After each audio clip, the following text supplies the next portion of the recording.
ጤና ይስጥልኝ ክቡራትና ክቡራን የዩቲዩብ ቻናል ቤተሰቦች፣ ሁለት ሰበር መረጃዎችን ይዤ ቀርብ ያለው። የመጀመሪያው መረጃ አነጋጋሪውና በዓለም ዙሪያ ከፍተኛ ትኩረትን የሳበው ከኢትዮጵያ የተነሳው የእሳተ ገሞራ ብናኝ ህንድ መግባቱ እየተነገረ በነበረበት ሰዓት አሁን አልፎ ቻይና በመግባት በቻይና ውስጥ እጅግ በጣም በርካታ በረራዎች ተሰርዘዋል።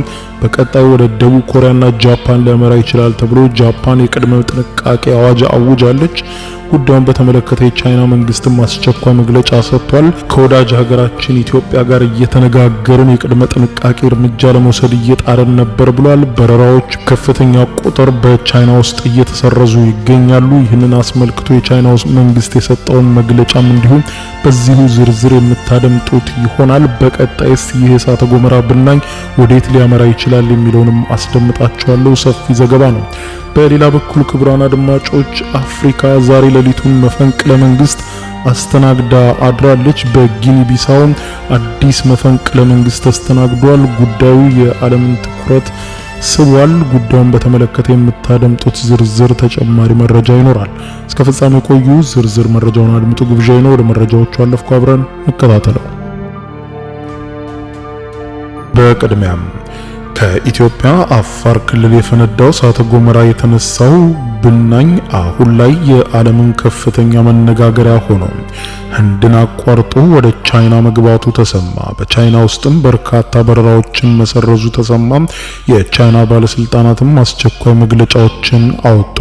በኢትዮጵያ በአፋር ክልል ከ10,000 ዓመታት በላይ ተኝቶ የነበረው የሃይሊ ጉቢ እሳተ ገሞራ ባሳለፍነው ቅዳሜና እሁድ መፈንዳቱን ተከትሎ ወደ አየር የተለቀቀው ከፍተኛ መጠን ያለው አመድና ጋዝ የህንድ ውቅያኖስና የህንድ ክፍለ አህጉራትን አቋርጦ ቻይና ምድር ትናንትና አመሻሹን መግባቱ ተሰምቷል።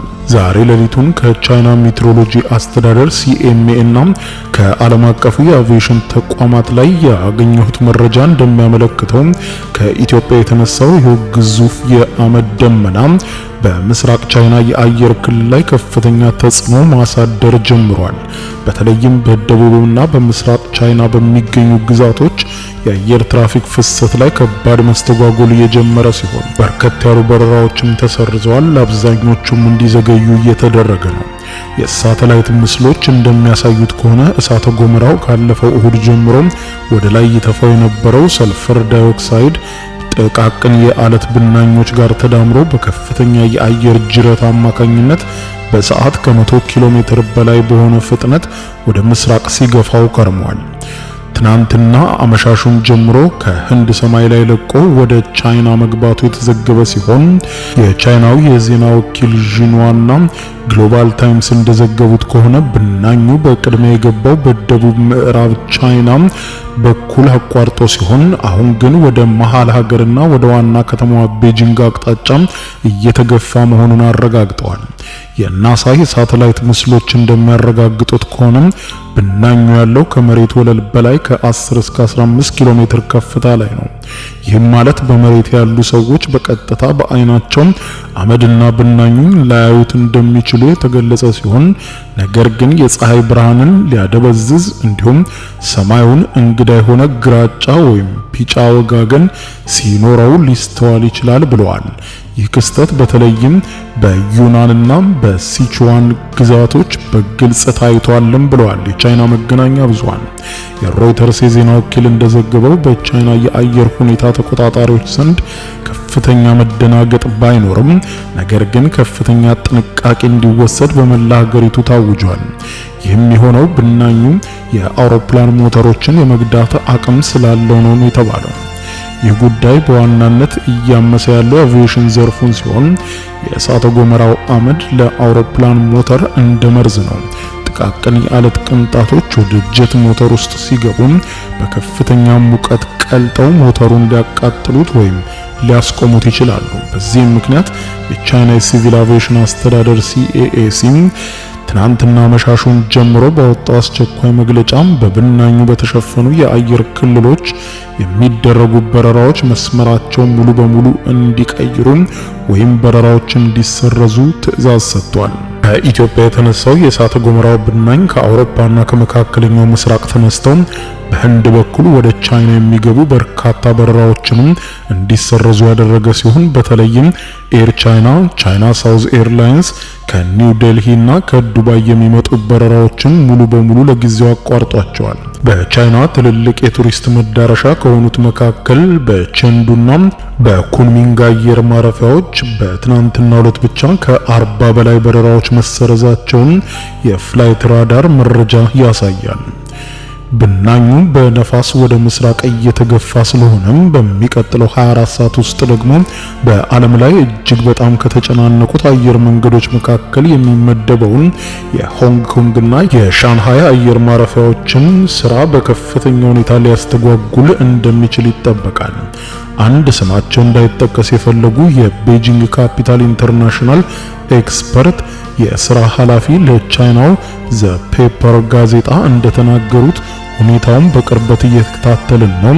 ደህንነት ቀዳሚ ምርጫችን ነው። ምንም እንኳን ብናኙ በአይን ባይታይም ለሞተሮቻችን ግን ከፍተኛ የሆነ አደገኛና ገዳይ ነው። ስለዚህም በሺ የሚቆጠሩ መንገደኞች በአየር ማረፊያዎች በዚህ ምክንያት ሊጉላሉ ይችላሉ ብለዋል።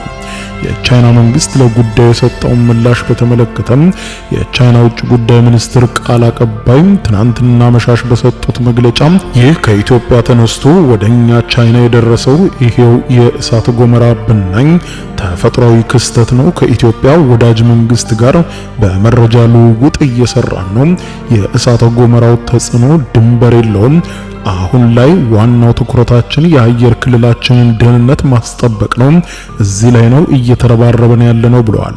በተጨማሪም የቻይና ብሔራዊ ሜትሮሎጂ ማዕከል ዋና ዳይሬክተር ለሲሲቲቪ በሰጡት ቃለ መጠይቅ ላይ ህዝቡ ሊደናገጥ አይገባውም። ብናኙ ከመሬት ርቆ ነው የአውሮፕላን በረራዎችን ቢያስተጓጉልም በሰዎች ጤና ላይ ጉዳት ያደርሳል ብለን እስካሁን ድረስ አናስብም። ተጨማሪ መረጃ ካለ ግን በፍጥነት ስለምንሰጥ ህዝቡ ፈጽሞ እንዳይደናገጥ ብለዋል። ነገር ግን ዝናብ በሚዘንብበት ወቅት አሲዳማ ዝናብ ሊኖር ስለሚችል በግብርናው ዘርፍ ላይ ያሉ አካላት አስቸኳይ ጥንቃቄ እንዲያደርጉም እናሳስባለን ብለዋል። የጂኦሎጂ ባለሙያዎች እንደሚሉት ከሆነ የኃይሌ ጉቢ ፍንዳታ ፕሌኒያን እየተባለ የሚጠራ አይነት ፍንዳታ ባይሆንም በጣም ኃይለኛ ግፊት ግን ነበረው ይላሉ። ብናኙ እስከ 15 ኪሎ ሜትር ወደ ላይ ተወንጭፏል። በዚህ ከፍታ ላይ ጄት ስትሪም የሚባሉ ፈጣን ነፋሶችም አሉ። እነዚህ ነፋሶችም ልክ እንደ ወንዝ በሰማይ ላይ የሚፈሱ ናቸው። አቅጣጫውም ከምዕራብ ወደ ምስራቅ አድርጓል ብሏል። ስለዚህም ብናኙ ልክ ፈጣን ባቡር ላይ እንደተሳፈረ ሰው በአጭር ጊዜ ውስጥ የመንን፣ ኦማንን፣ ህንድና ማይናማርን አቋርጦ ቻይና ሊገባ ችሏል ብለዋል። ባለሙያዎች እንደሚተነብዩት ብናኙ እዚህ ላይ አይቆምም። ቀጣዩ ጉዞ ወደ ኮሪያ ባህረ ሰላጤና በጃፓን ያደርጋል። የጃፓን የሜትሮሎጂ ኤጀንሲ JMA ለጃፓን ዜጎችና ለጃፓን አቪዬሽን የቅድመ ማስጠንቀቂያ መግለጫ ማውጣቱን የኪዮዶ ኒውስ ዘገባ ያመለክታል። አደጋውና ክስተቱ እስከ መቼ ይቆያል የሚለውን በተመለከተ ብናኙም በሰማይ ላይ እየቀጠነና እየተበተነ ስለሚሄድ የቻይናን የአየር ክልል ለቀጣይ 3 ወይም 4 ቀናት ካወከው በኋላ ፓሲፊክ ውቅያኖስን ይሻገራል ተብሎ ይጠበቃል።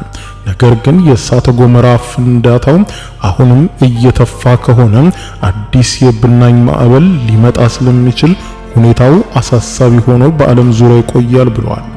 በማጠቃለያውም ዓለም በምን ያህል ጠንካራ ሰንሰለት እንደተሳሰረች ይህም ክስተት ጥሩ ማሳያ ነው የተባለ ሲሆን በአፋር በረሃ የተከሰተ አንድ ፍንዳታ በሺህ ኪሎ ሜትሮችን ርቆ በምትገኝ ቻይናና ህንድ ላይ ከባድ የጉዞ ማስተጓጎል ብቻ ሳይሆን ለሚሊዮን ዶላሮችን ኪሳራ አየር መንገዶችን መዳረጉም ዓለማችን ምን ያክል የተሳሰረች እንደሆነች ማሳያ ነው ተብሏል። በሌላ ዜና አፍሪካ ሌሊቱን የመፈንቅለ መንግስት አስተናገደች። የጊኒ ቢሳው ወታደሮች በሀገሪቱ የፕሬዝዳንታዊ ምርጫ ከተካሄደ ከ3 ቀናት በኋላ ፕሬዝዳንቱን በቁጥጥር ስር አውለው መላ ሀገሪቱን መቆጣጠራቸውን አወጁ። የጦር መኮንኖቹ ፕሬዝዳንት ኦማሮ ሲሶኮ መያዛቸውን ያስታወቁት ረቡዕ ከሰዓት በኋላ በዋና ከተማዋ ቢሳዋ በፕሬዝዳንቱ ቤተ መንግስት ውስጥ ከባድ ተኩስ ከተሰማ በኋላ ዛሬ ሌሊቱን መፈንቅለ መንግስት ማድረጋቸውን ገልጸዋል። ወታደሮቹ እሁድ ዕለት የተካሄደውንና ውጤቱ ሐሙስ ይታወቃል ተብሎ እየተጠበቀ የነበረውን የሀገሪቱን የምርጫ ሂደት በማገድ ሁሉንም የሀገሪቱን ድንበሮችም እንዲዘጉ ማድረጋቸውን ገልጸዋል።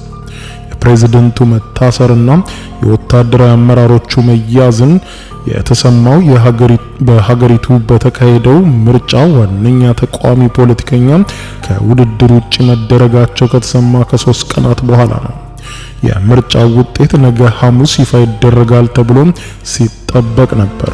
ፕሬዝዳንቱ ማሮ ሲስኮ ኤምባሎ እንዲሁም ዋነኛ ተፎካካሪያቸው ፈርናንዶ ዲያዝም በምርጫው እንዳሸነፉ ገልጸዋል።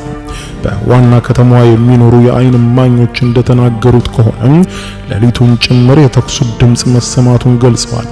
ሆኖም ግን ተኩሱ በማን እንደተጀመረና ስንት ሰዎች እንደሞቱ በግልጽ የታወቀ ነገር የለም።